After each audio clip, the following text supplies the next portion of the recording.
Hello, folks, and welcome to the latest episode of the 1T Talk Show. As always, I'm your host, Andrew Stewart, and joined by my good pal, my family, my own blood, Callum Stewart. How are you, Well, buddy? I'm doing pretty good. It's hockey's back finally. It's been a long time since I've really felt this buzz, but I suppose that's because the season has been over for so long, and now you've got the birth of the new season on our hands, and then massive news for the clan over the last week, fortnight, as the wee graphic there before. We'll just bring it up again. Why not? See Oh if yeah. we'll see if we can just chuck some information on it in the background, shall we? Da, da, da, da.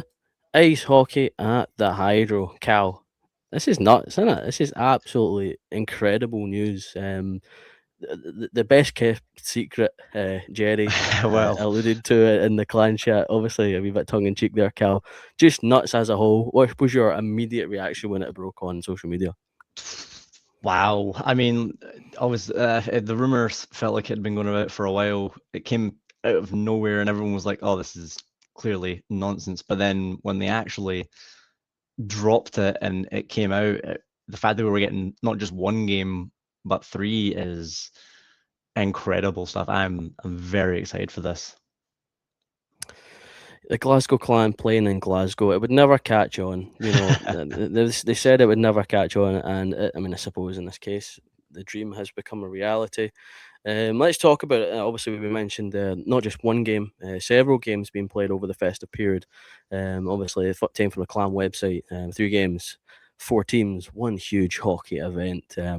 Cal, obviously, we don't have any sort of good faith or dog in the fight between the Stars and the Flyers. Don't like either of them, and I wish the game would somehow end in a lose-lose. But as a whole, in terms of if we want to put our Scottish hockey hats on, it's great for Scotland as a whole, not just the Absolutely. Glasgow Clan in this case. Yeah, 100%. I mean, just having hockey in this country in an arena that size and with that, like national like pool which the Hydro gets is a huge opportunity for not only the clan but even these other teams in a way to get more exposure and just hopefully be able to build on their fan bases and their exposure in Scotland in the sports scene as a whole. Um, Obviously, it's a massive arena, so hopefully we can fill it for all three games. Yes, I mean, it is nice to be a Clan fan, and I feel like it's definitely not, out there to say that we are the premier team in this country because we're the biggest, and we have aspirations bigger than both teams combined. I think again, I don't care if you're a Stars fan or a Flyers fan, bite me on that one. It's just the way it should be. If we want to talk about Sheffield and Nottingham and Belfast, or they've got better aspirations, or they've got a better chance of winning the league because they're an arena team. Well, it's just simply bigger the size of the market, the better the chance you have. And Glasgow is the big city, so um, I think yes, as a whole, it's great for the clan, but I am happy to see the rest of the Scottish teams being able to get involved as well. It's been a shame, obviously, since the Edinburgh Capitals left the Elite League. I think the hockey in this country needs a boost as a whole. So this would be perfect from obviously Cal. Then the Wednesday night 7:30 main event against the Oh Giants. yeah. Um, the Giants Clan games, obviously in the last couple of seasons, have been it's had that extra needle. I know Sheffield had a bit of needle last season with the Mitch Herd and everything that came along with those games, but Giants, from forcing a rivalry against us when we were so bad with the Malcolm Cameron seasons and so on, Jason I'm sure Morgan that'll go seasons. down well. I mean, they forced that rivalry. I don't care what you say. Um, yeah, I think we've started to buy into it. I think there's been a buy-in as a whole of we want to be a big arena team, so let's take it to these big arena teams. And the Giants fell to it in the playoffs at the most crucial time for us as a club. So yeah, I think it's out of all the teams it could have been against, I think the Giants is a nice fit. Yeah, I think so. Especially as well. You mentioned obviously the games between the Clan and the Giants have gotten a bit more, obviously a lot more needly over the years. You tend to see a good bit more physicality coming out during those games. The score lines have been getting a lot closer as we've seen. And not only that, the Giants always bring a good crowd to Braehead, which I mean it's rather easy to have enjoyable games when you've got both sets of fans in a packed house going back and forward at each other. I feel like some teams more than others definitely struggle with bringing fans, but that's obviously going to be a possible changing of possibly seeing a change of that going forward now with some other teams moving arenas and other teams, seeing growth uh, in the era of the elite league that we're in. So I feel like this is just another chance for growth between both sets of teams, I suppose.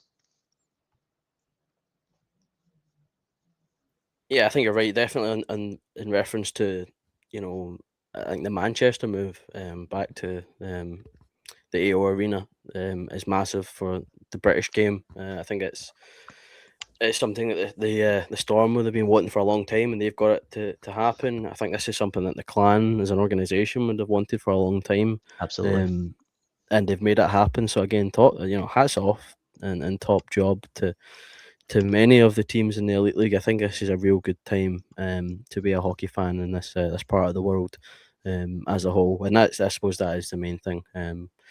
Cal, let's talk about the introduction of the Scotia Series Cup and the Caledonian Quake. Um, the thing about that for me is it's not that it's taken a meaningless fixture in the league. I get that it has to have a wee bit more since the hydro, Yeah. but I think the fact that it opens the door to have this as a regular thing. I don't mean I don't it doesn't need to be like bi-monthly, half season. If it becomes an annual thing, a Hogmanay thing, it just becomes something that happens, and that's great. If it becomes a couple years, it gives you something to play for. Um, it just ironically, the first thing that came to mind was the Aladdin Cup. Ironically, even though Hmm. it's pre-season, but it became something you could remember because it was obviously a cup to play for. Thinking back to when you could win the Gardner Conference, almost it's important to have something to play for with the Scottish teams because the only time you really get to test the ability between the Scottish teams is like the early stages of the Challenge Cup. And ironically, none of the Scottish teams win that. It's Belfast that wins that group. So it feels like we're kind of harkening back to the days of Fife, Dundee, Braehead, and Edinburgh going for the Gardner Conference. So yeah, I like that introduction, and obviously if it hints towards this happening again in the future after this year, assuming that there is, the uptake that we think there is, and so far as we'll go on to, there has been. Um, it's nice. I like this prospect of it being a regular thing, and I think Jerry and Russ mentioned that on the clan chat too. Yeah, absolutely. I mean, it's just an easy way to help build not only us but the rest of Scottish hockey and I suppose Belfast, but they're obviously a wildly different story in that case. But yeah, it adds a bit of flavor to the games at this time of the schedule, which these games are already sold well, especially at Braehead. It's always almost a sellout, or if not a sellout, for every single one of these games during that time of the schedule. So adding, the extra flair of you're playing in a massive, big arena, and there's something now to play for that's not just league points for these games.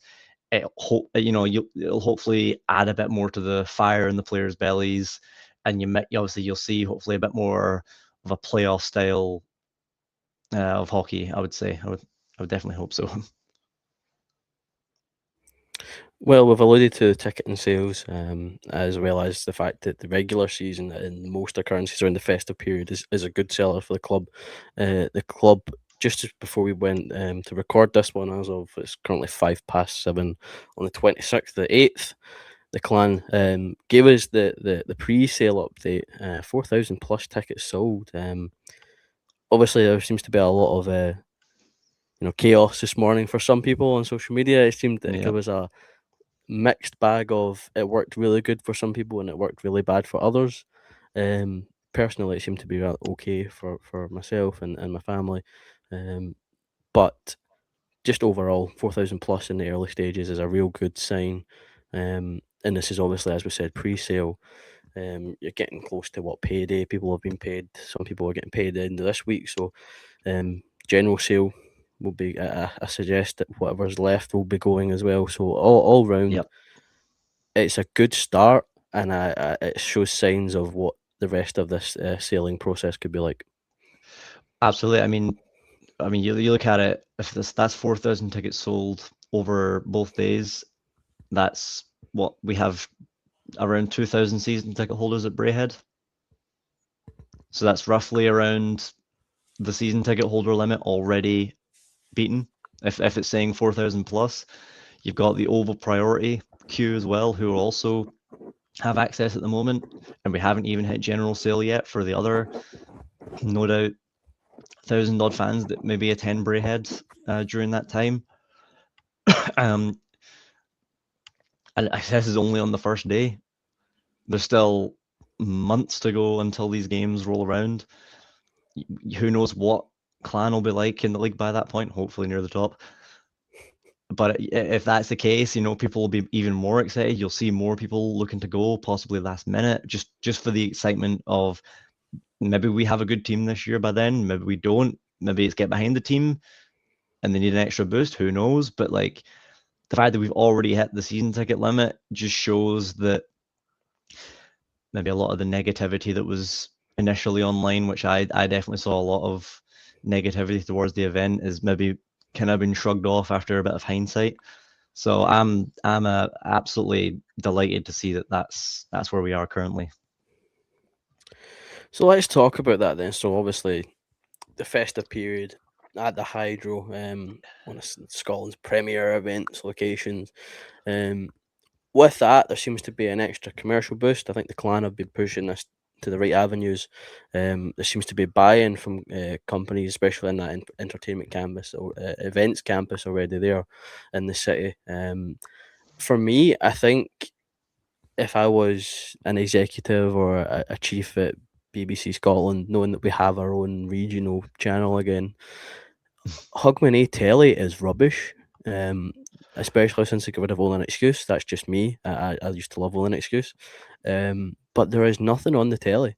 You know, uh, Yep. I'm all for people that like, Phil and Ali and the festive Kaylee kind of music. Or if you're tuning into Jules Holland's Hootenanny for the bells and around that time. But the festive period telly is just poor as a whole. If I'm BBC, I'm doing my best to try and get something. I'm putting a live on a channel. Um, Oh, for sure. yeah, I said it doesn't need to be. I know it's an early face off for the Dundee Fife game, but the Belfast game, the Dundee game, um, are good times. Even if it is Again, just one of the games, doesn't need to be yeah, doesn't need to be two. Just one. Anything is enough to get us exposure, especially yeah. on channels of that size. Oh yeah, I think in our case, I think the Dundee game probably makes the most sense for that because it is two Scottish Yeah, teams, obviously.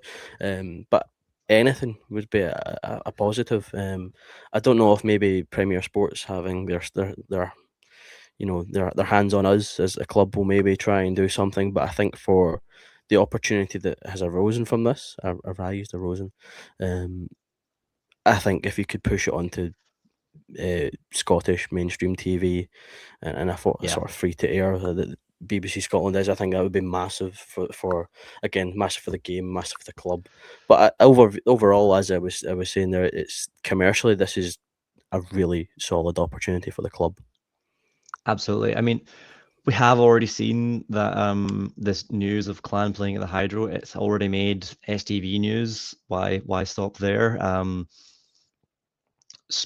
spoke briefly to Russell at the game at the weekend, and obviously he said that the avenues that this opens for the Clan is massive in terms of like companies that are interested with working with them, especially located where the Hydro is. Radisson Red have obviously already partnered with us for this event. That's a massive backer there. He did mention that the BBC had already been in contact, but I'm not sure where that exactly is going. I think, as we've said, anything on top of what we get is already a massive boost. And it pushes us towards a singular point, which I think is, if this sells the way we want it to sell, and we know that the attendances at the Clan regular season game are already, what was it, something like, say, like 27 out of 33 home games were a sellout last season, I believe they said in the Clan That's shirt, or something correct, along those yes. lines.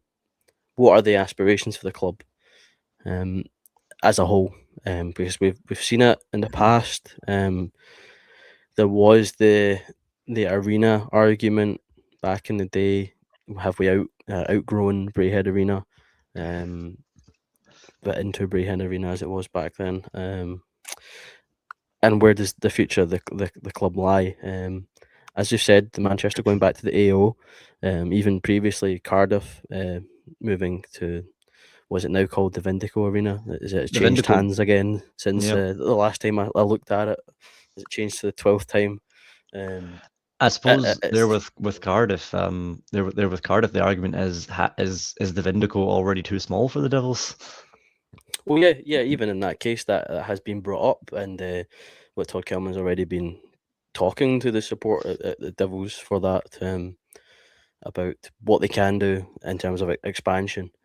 So this leads us back to the debate of, is the Clan going to be putting forth the project of expansion? To which I say, I don't think you can expand the Braehead Arena. So it then I would becomes agree. a relocation project. Um, well, again, we spoke about this at length. Just your quick, summary thoughts of what a relocation would need to be for the Clan, and obviously since there is no scope for it really at Braehead. Yeah, with it's just the unfortunate case with Braehead's shape and the way it was built. The only thing that could really be expanded there, in my opinion, and my opinion does not have any professional background, is you could only really extend the foyer area. So I don't see Braehead being a viable option for expansion or extension. Now, there has been numerous rumors, whether it's just word of mouth, of the SEC campus looking to add another venue to their already extensive list. And I think if Clan were to jump on that and be the ones to provide them with that opportunity, I think it opens up just the difference in opportunities when it comes to travel and the industry, the corporate side of things, all the what's the word I'm looking for? Oh God, my brain. Advertisement and stuff like that. Plenty, so much more opportunities. But a move into Glasgow it just opens up a whole new, different world that we just seem as if we're locked out of at the moment, not being in one of the larger arenas. I get the arguments for not moving. I get it. We are a real community club. I feel that we are. It's when you say like a support as a family. I think our fan base is just a fly there popped in front of me. I think our fan base is, it's really close together. I think the Purple Army is um is strong. I think even just with our size at the minute, we've seen at the playoff weekend the impact that our support can have, and being a real driving force behind our club. But for me, I go back to the other sports that have been implemented, and the main one for me is what was the Glasgow Rocks is now what the Caledonia Gladiators. I, I think so. Yeah, I'd need to fact check that one back. But it was still the Glasgow Rocks when I went to see them back in the day. And since they've went through the life cycle of that team, they've won As the their Gladiators. Gladiators. I was right in one. They've won their respectively the British Basketball League. So, with the right, backing and promotion, why can't Glasgow be a championship city? We've seen it. Obviously, football was the main one. We have two massive football clubs. Um, we had a basketball team that's went to win the British League.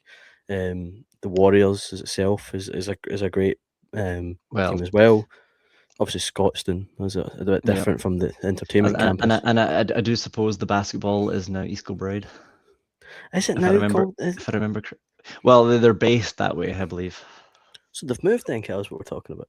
There you go. Well, some you could say. So That is another thing that is worth mentioning. If you were to move into Glasgow, you would be probably the primary team in the centre of Glasgow because both sides of the football are on each end of the city, and you only really have the Speedway, I believe, which is relatively central. So being the team in the center of the city can also add a lot of attraction that way as well because a lot of people visiting the city. If you got advertisement about if they're visiting, say, coming off the trains, and the first thing they see is, oh, there's a hockey team here. That's interesting. That's a different avenue to look at it as well.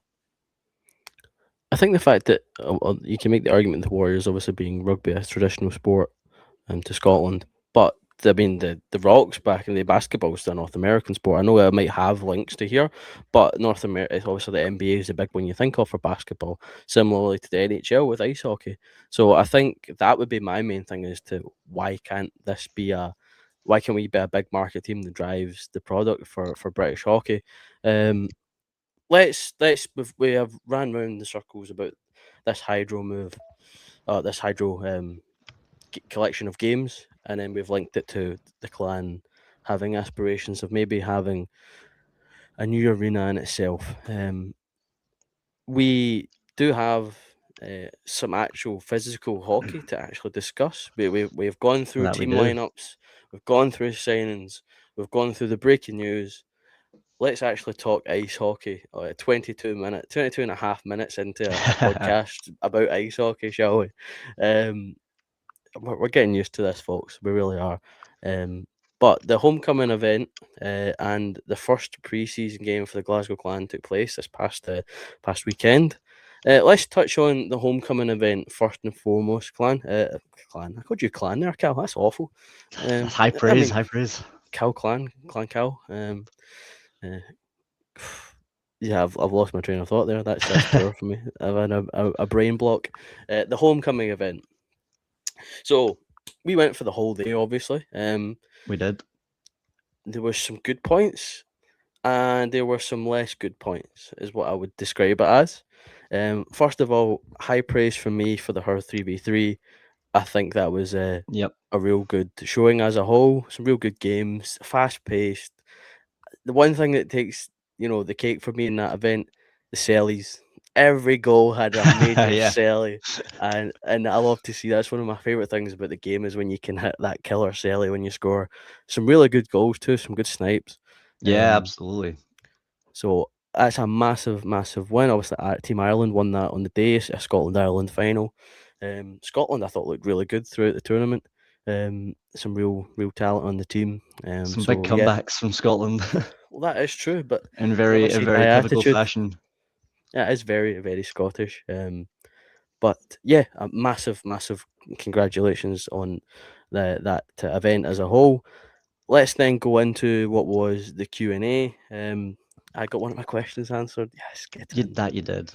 I got a double answer as well. I got two coaches and Mike jumped in on at the end as well. Um, but I think, I mean, one of the things you were saying is that in the arena it was rather difficult to hear, but hearing it back, it was actually pretty crisp, which I think is, I Yes. mean, good for people that didn't manage to attend to get to hear it. Um, Everything I heard from the coaches was positive. What I wanted to hear. I suppose then we've seen bits of that on the Sunday. I think Mike was talking about that hard work, press, and physical side, and Yeah, that absolutely. ends up being what we've seen on Sunday. So, uh, a man of his word, as Mike's a rant in a way. But just your thoughts on that Q&A session as a whole. Yeah, no, I mean, it was good to see that we have, an actual coaching staff who isn't afraid to talk to the fans, which we have.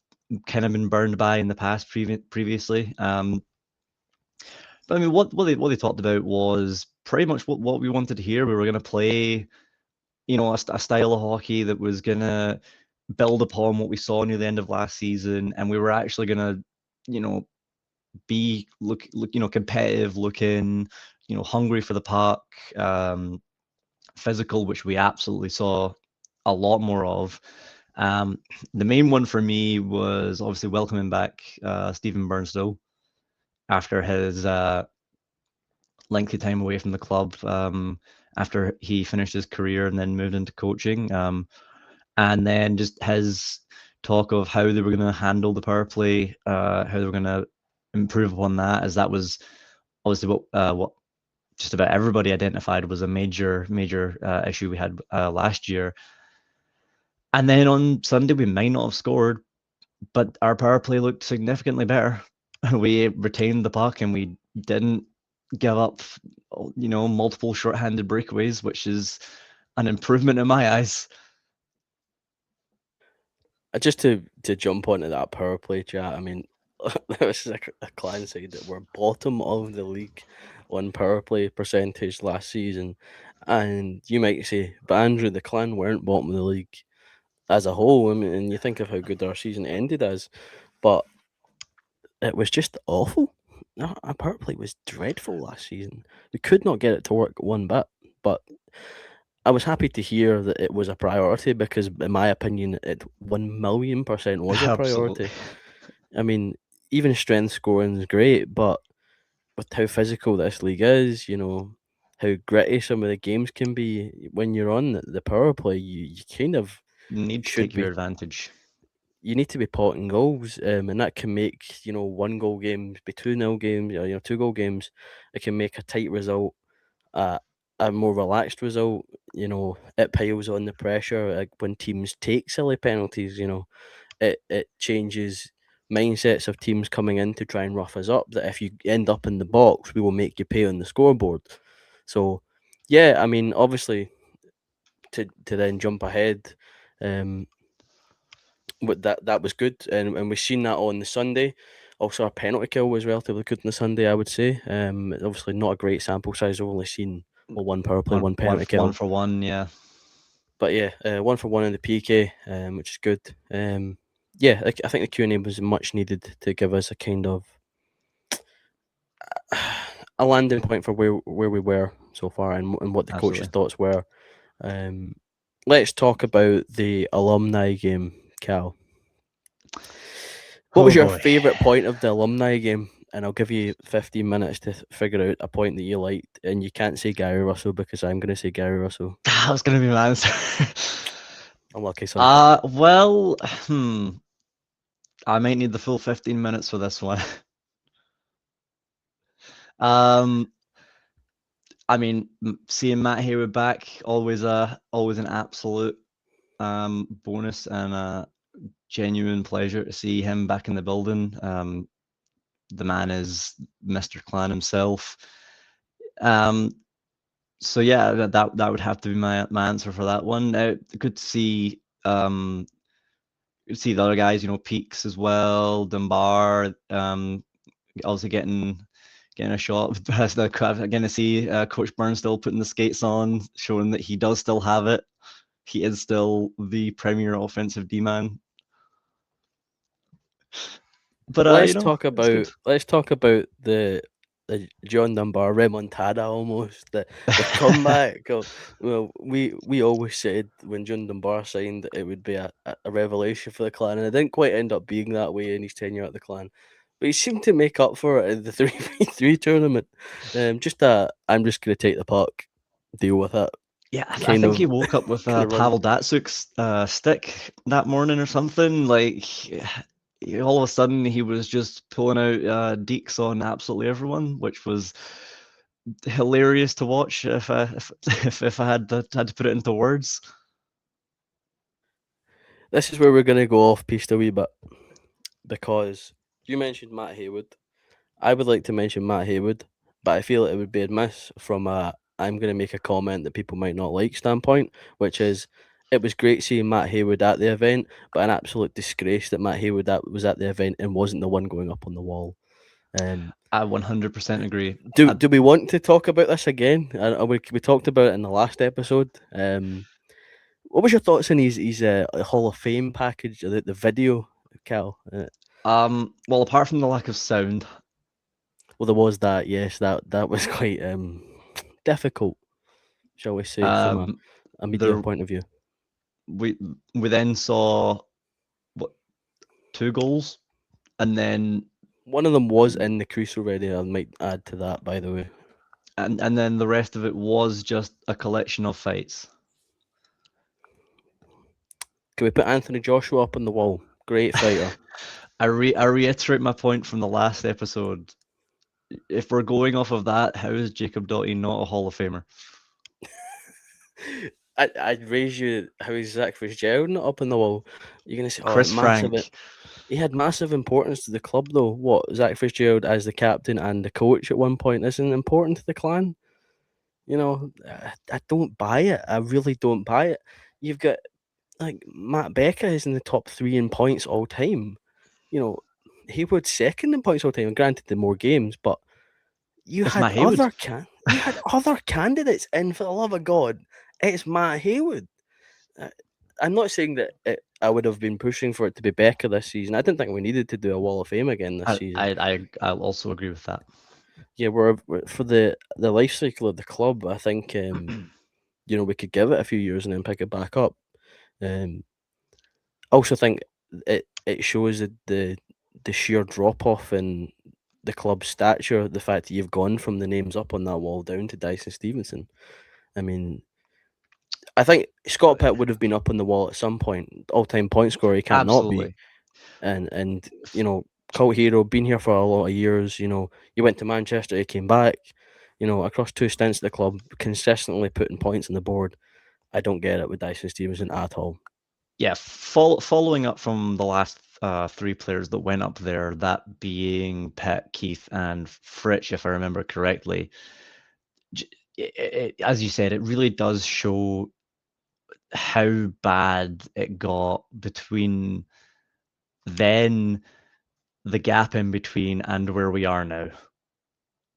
Because looking at the squad we have now, I absolutely, if some of these players stick around for maybe another year or two, I could absolutely see them possibly going up there. The gap in between that and the Pitts and your Keiths of the world, I genuinely don't think I would put a single one of them up on that wall. Again, I go back to, as you said, the people on the wall already. Bruce Richardson, Jacob Braith, Drew Miller, a guy who literally spawned my Detroit fandom, and in doing so also spawned a real consistent backing of the Glasgow Clan. We were going to games, but it was after Drew Miller was at the Clan that we decided to make the decision to become season ticket holders from then on in. I think anyone would after that goal against Fife. I mean, yeah, well, yeah, it's true. But Kyle Jones, Stephen Meyer, Jamie Fritsch, just great guys as a whole. I mean, Stephen Meyer, time at the Clan, exceptional, but also at Sheffield previously, a real talent in the league as a whole.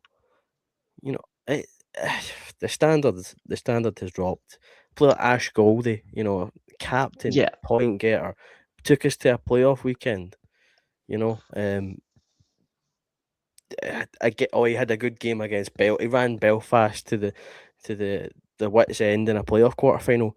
Yeah, you were in a playoff quarter final against Belfast then, and you didn't get it over the line. So this team got it over the line in an eighth versus first. Well, no, we weren't eighth versus first this year, but the Giants nonetheless, who had been our thorn in the side in yeah. quarterfinals, as we've seen, we got it over the line. So can you make an argument 2 seasons For down the line that somebody yeah, like, I don't know, Felix Paré can get on the wall? Then he got us to a playoff weekend. He just so much use in that team. He checked hard, Cal. real Paré for the locker room wall. guy. Oh yeah, the French Canadian grit. Yeah, I'm starting the petition now. I think Get I Perry think on we the I think wall. I think we should I think we should I think we should move on from this topic. You spotted that I've started to go red and I'm genuinely getting angry, haven't you? Uh, I'm close behind you. let's talk the Sunday game then with the Stars in. Um, we have I took it kind of blow by blow notes taking during the game at Braehead until the third period. I think you'll know why if you tuned into the game at Braehead or if you watched from home. I think given the fact that when I wrote it down, the first two words were physical and pressing. Cal, I think as we alluded to earlier on, we started like we'd been shot out of a cannon, and when to quote Shorzy, we set the effing tone. Um, Hitting was a staple of our game for the first 20, and then it carried into the second 20. Um, I feel like this. I'm just happy to see this style of play.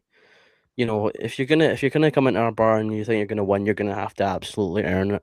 And we made Dundee feel our presence and feel our that was our gameplay, our game style was where we're gonna push forward in offense, and when we lost the puck, we were going to dig in and fight our backsides off to get it back. So, as a whole, pressing, physical, pretty apt, Cal. Yeah, I mean, like, I feel like maybe for what the past like 7 years nearly now, I feel like as Clan fans, we've really just sat down every like preseason and like start of the season games and we've gone, right, okay, we know what we're in for. We've been promised all this, and it's just gonna go flat right from the start. But we came out of the traps, and we were hungry for the puck. That was one of that was one of the words that I used when I first saw it. We looked hungry for it, and that is I like to see that a lot. The guys were obviously throwing hits, but trying to block shots. I thought our passing and our and especially in the transition side of the game looked a lot improved as well. I thought especially in the neutral zone we were finding passes a lot better than we had previously. Um, Obviously, what happens in the offensive zone is a totally different story. But I mean, speed, physicality, pressing, I thought looked a lot more improved. Yeah, let's talk about the mechanics of getting that to work, and I think we can talk about some of the players that kind of caught the eye on preseason game one. For me, you'll know if you tuned in for when he was announced to, anything I've tweeted about on Twitter with the 1T account is that Tarzy, Josh Tarswell. It's Uh, no surprise that he's the third word on the notes. yes, it literally says physical, comma, pressing, comma, Tarswell. He rang the puck off the bar. He had that was a nice snipe as well. It was a nice quick release. Yeah, in my Unlucky. opinion, he had the best chance in the game. I believe it was in the second period on a backdoor feed. Yeah, Again, that was a good look. in a regular season game, you probably would be scoring that 9 times out of 10. So I think, I mean, he was all over the ice. Yeah, he was showing his speed, but also his physicality. I think that line as a whole, I think with the Armour, Tarswell, and Nielsen. We'll go on to. I think I had it as Nielsen being. Let me see if I can scroll down in my notes here. Where did I have it? Cade being his usual hard-working nuisance. Um, yeah, just the way he is. He's a disruptor. And I think paired with Armour and Tarswell, who have got a bit of physicality, but also can do the sweet science of the game and can contribute. That could be a pairing that works in the regular season, that's for sure. As we touched on, Cal, the power play, we we've seen some crisp passing as a whole. I think our ability to shoot or our want to shoot was definitely a key point there. But also, I want to throw a bit of praise to what I feel is a quarterback of that power play, Jake Johnson. I think he Mm. looks the real deal. We'll talk about the pairing that he's on, but on the power play at least so far, Jake Johnson looks like he has all the makings to be up there with players like Scott Arson, an absolute stud on the back end, but also all the ability in the world to contribute on the score sheet as well. Um, what was your thoughts on Jake Johnson, at least as a whole? We'll start with power play, but then you can, as a whole, have your opinion on him so far. Yeah, of course. I mean, like obviously, I thought the power play. Obviously, we didn't score from it, but it vastly looked. The urgency was there a lot more compared to last season. We were trying to create the lanes to get those shots away. It's preseason. You're never going to get your chances to go off like that instantly. Um, no one really does. Um, I thought we looked vastly improved. We looked a lot more structured, as if we'd actually practiced it compared to last season. I feel like it's hard to comment too much on it without seeing it a bit more. Obviously, we only saw a very small sample size. Um, but yeah, I feel like I thought the D-men had a little bit more responsibility this so far compared to last year as well. Um, we really liked to cycle it for that high slot shot, I thought. And yeah, I mean, Jake Johnson was one of the main ones moving the puck around a lot. I'll sort of shift onto him. I thought he looked very very nifty. Was what I thought initially. Not just the power play side of things. I thought as I mentioned, the transition game. I thought that he was very good at keeping that puck moving up through the transition. He was very good at protecting the puck as well, which I feel like he mentioned in his clan chat as well. That was going to be one of the main aspects to his game. So it's nice to see that that's already sort of coming fruit there. Let's touch on that D pairing then. I think the Johnson Spencer line looked like they've played hundreds of games together before. The amount of times the puck would go back to Johnson on the blue line, and it would be almost instantly control and shift straight across and at pace. And the fact is, you know, an okay player can do that, but a good pairing knows that Johnson's getting it there. I need to be here, and Spencer was like that, and it was Yep. back and forth. Just knowing where the puck's going to be in two passes time. In Spencer's case, it's going to go back to Johnson, and then Johnson's going to fire it to me, um, and that just makes the opposition, work even harder to shift across, try and put the pressure up high. So I think, yeah, as a whole, again, state everything about this portion of the podcast with it. It's one game, it's Absolutely. pre-season, and ironically, we still get beat. But so far, from that point of view, I think positive signs there for sure. For what is our number one D line, compared to, well, last year we had, it jumped about a few times and ended up being rather consistent towards the end of the season. But I think, you know, minus any sort of injuries, which again we'll touch on, Touch on that. that should be D line one in my opinion. Um, a player that you're a big fan of, Madsen. Would you like to take away this section of the Madsen portion of the podcast? Well, I would love to. Are you mad about Madsen? Always. I feel like I think I mentioned a good bit of what I liked about his game in the previous episode when we talked about him, and I feel like I saw it straight away. It's what you expect with these European players. They're so good on the puck. They're so responsible with it, and his patience and just ability to cycle the zone.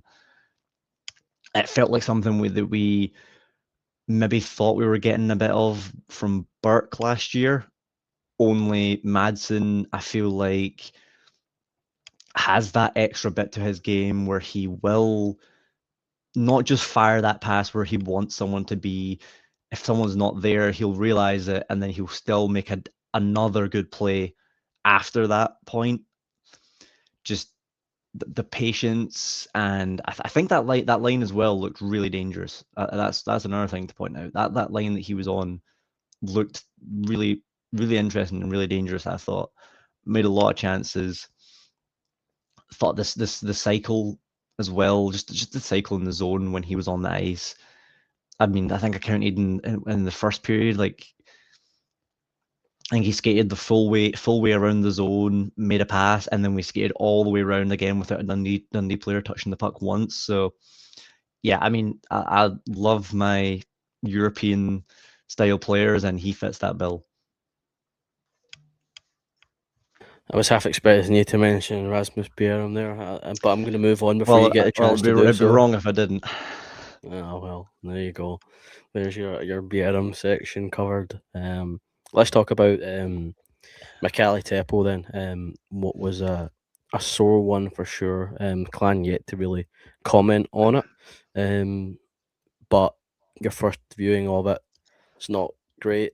His reaction to it, similarly, in the fact that he's a professional hockey player who's been Worrying. playing a physical game for a lot of his career and a lot of his life, it looked like someone who knows that's a bad one. Just by the kind of, it felt like when he was on the kind of like trying to get back to his haunches, he kind of knew this isn't going to work, and I'm going to have to take my time coming off the ice instead of the usual. A hockey player can be like an arm blown off, and he'll do the kind of lean in his haunches and then skate off the ice.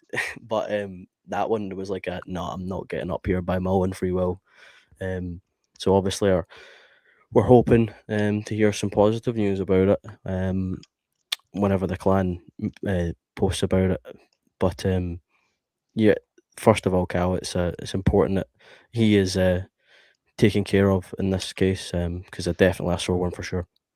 Yeah, I mean, it just feels to be just our luck as an organization when it comes to these things, especially losing a player like of Teppo's ability. I mean, he's probably, from what we've seen, the best shutdown D man that we have on this team. He's again Finnish, so he's very responsible, physical, smart game, and I mean, just the way he went down, you could tell it was an awkward one. Just the way he's gone into the boards. So we really all we can do is hope that he'll be back soon and back to full fitness soon. I suppose at this point we can talk about Miho Rautanen, as he obviously was not there. He didn't ice. He wasn't part of the squad, Yep. and we kind of thought at the time rather strange that everybody else seemed to arrive in the country. Obviously, minus Rasmus Turon, even though it did arrive in the country, he's then had to go back to his native Finland for the arrival of his child. We got a wee bit of information on that from the clan. Not a lot, it has to be Not a said. lot, no. Just saying that they know he's not here and that he's expected to join the squad in the coming weeks.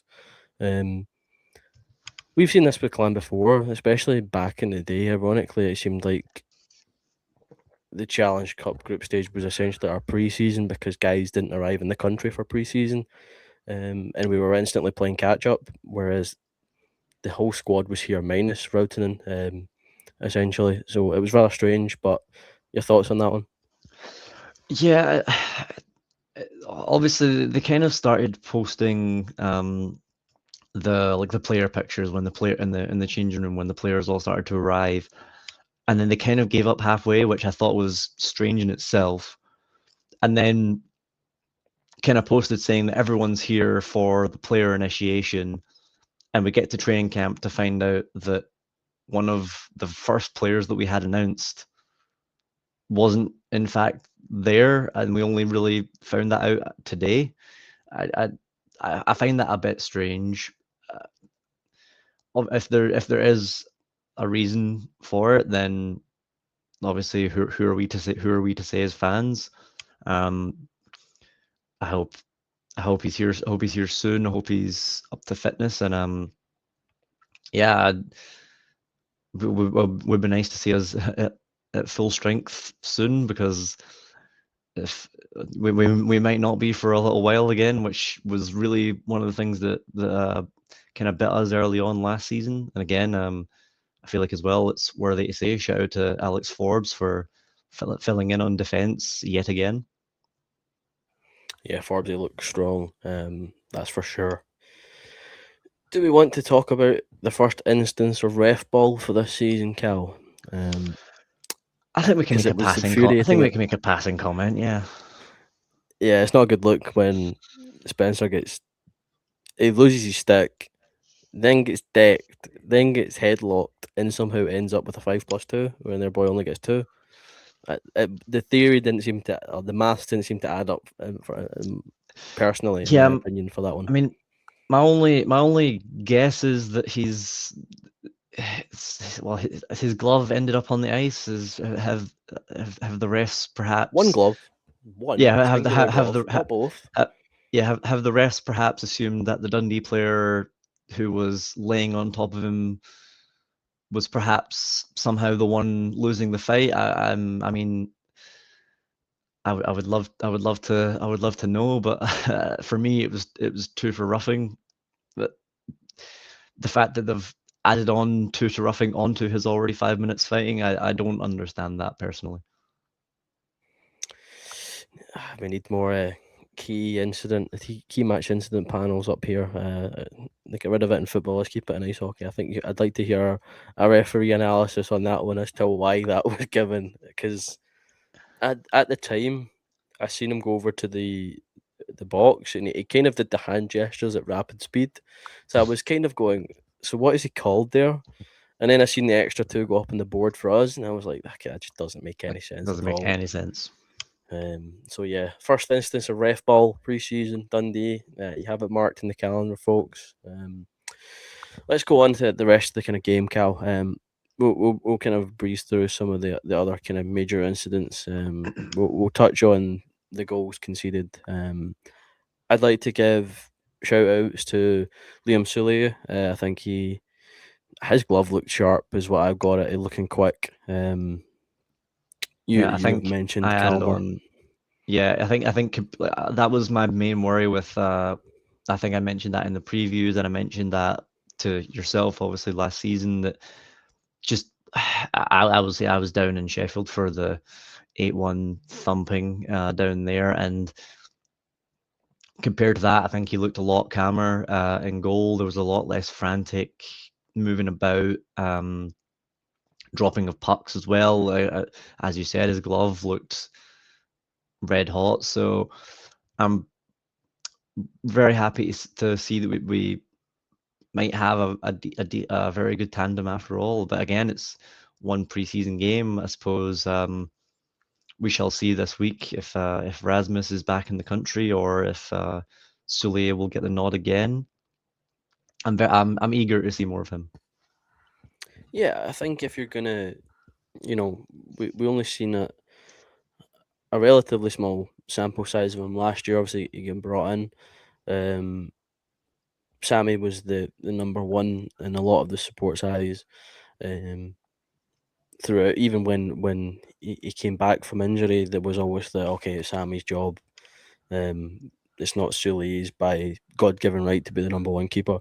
But yeah, it was a good start for him. I think he's rewarding, or he's shown the ability that we wanted to see, that the uptake and ability for someone that we gave a lot of, I don't say extras to, but the fact that he get brought back kind of shows a faith in him from the club, and he's kind of repaying that as well. Was going to go there.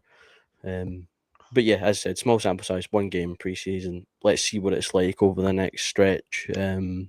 Whenever Tyronin comes back in, we need to see what he's like, and then from there on, we'll decide what this tandem will look like. Let's talk about Mr. SoFlo himself. Now, we've talked about lots of commercial stuff in the early days, but from a social media presence point of view, the clan are just living the life with Cole Codsey and his meta glasses. Now, I'm gonna state early doors. I love it. I think it's great. I think as a person himself, he looks like a real good character. I kept an eye on the SoFlo stuff from as soon as he was announced as a clan player, and that seemed to be a real positive, you know, event in the Florida area. Lots of good stuff, good initiatives we were doing it for this year as well. So he looks like a real good person. And so far, I would say I think we've got the makings of a good player as well. There, I thought he was quick, physical. You know, we everything that we wanted to see. It's good that Yeah. from the top line down to whatever line Codsey's going to be on. I think they had him penciled in as the fourth line centre. Um, whatever line he ends up being on, I think you've got a player that can battle and can hold his own. So, and again, that gives you scope to then throw him between top, second, third, fourth line throughout the season. I think, given how long and physical our season can be, having players that can be like that or have that extra bit of robustness and versatility, are only going to be positives to the clan. Cole Codsey, Cal. I'm not going to say it because of his jersey number. I did it at the time at the weekend just to annoy you. I'd like to state it was only to annoy Cal because I know he hates the meme, and I hate it as well. But purely to get in front of it and annoy Cal, I did it. I won't do it again because I'm already feeling awful about myself for doing it in the first place. But Cole Codsey, your thoughts? Yeah, I mean, I was pleasantly surprised when I saw him play. I thought obviously I did keep an eye on the SoFlo stuff as well. Maybe not as in depth as yourself, but I mean, we were told we were going to get a physical, high energy forward, and I thought that's what we got. I really like to see it. Um, it felt like he felt like he wasn't really the type to take the silly penalties as well. He looked maybe a bit more of the smarter kind of physical player, which I like the look of. I think as a character, he seems a bit more compared to certain players like your Mitch Herds, for example. He seemed a bit more quieter, more centered in that sort of sense. And I thought what was nice as well, he can play. He can play hockey. He's not this guy who's purely here to rough and tumble. He can actually play hockey as well. Thought he was quite nifty. He was fast. So yeah, I'm pretty happy with what I saw of Cole Codsey. He tried the 5 hole in his break as well, and it seemed to work for him over the SoFlo. He was finding the net there.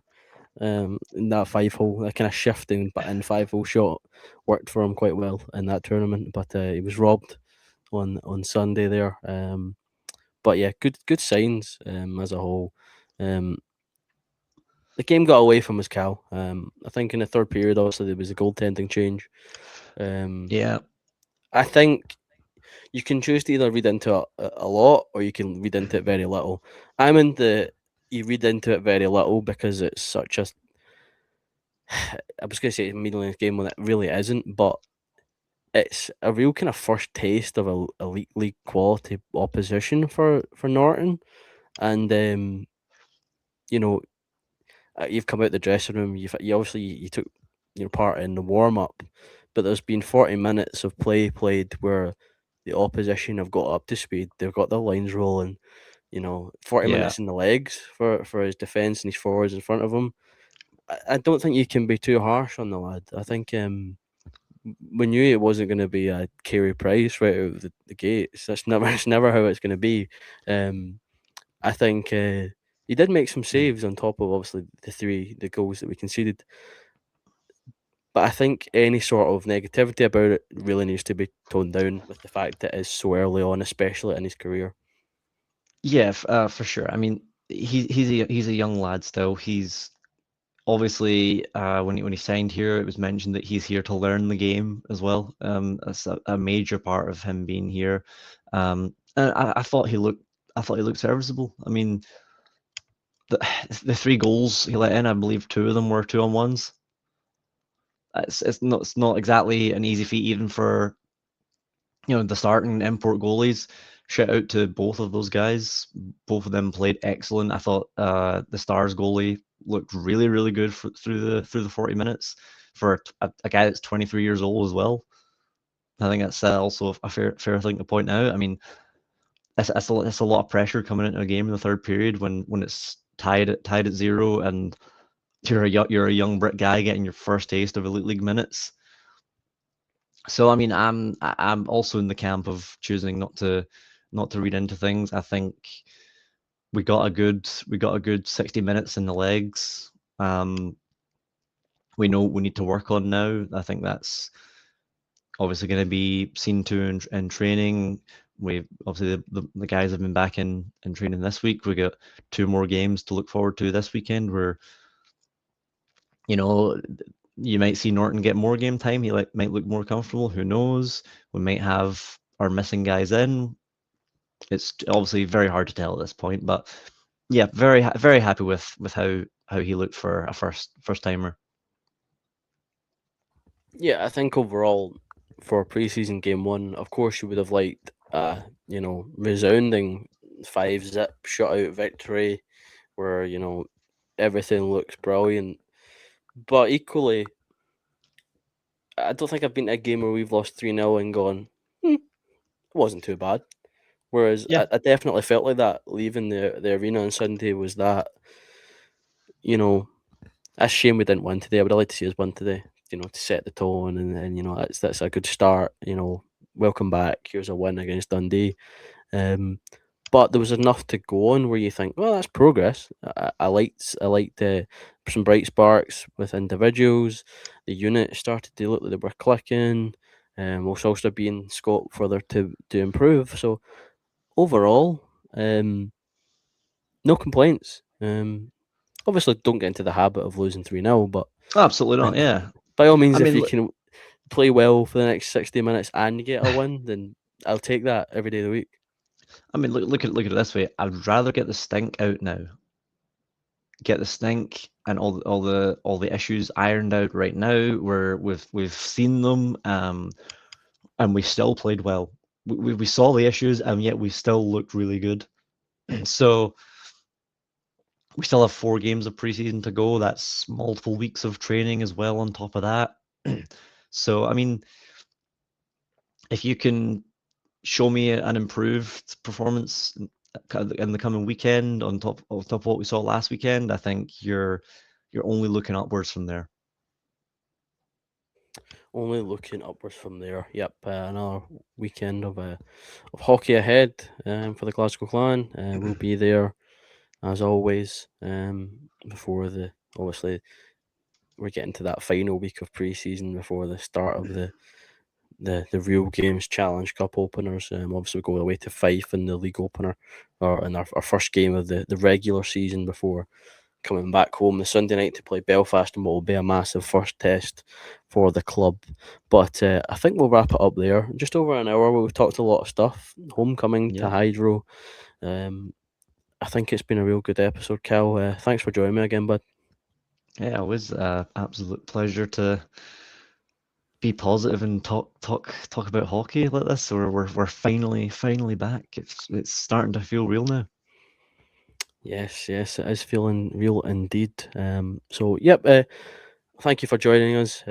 Obviously, we put up an episode last week. That was a few weeks pre-recorded. This will hopefully go up sooner rather than later, with ahead of the two games Yep. this weekend. I will do my absolute best. I put it out here. If you're hearing it live or hearing it back, and the Clan haven't played the pre-season games this weekend, then a pat on the back to Andrew for doing that from post pre Andrew to post Andrew when that goes live. But thank you for tuning in, and we'll be back once hopefully the Clan have shown us even more good stuff in the preseason games ahead as we move towards the start of the regular season.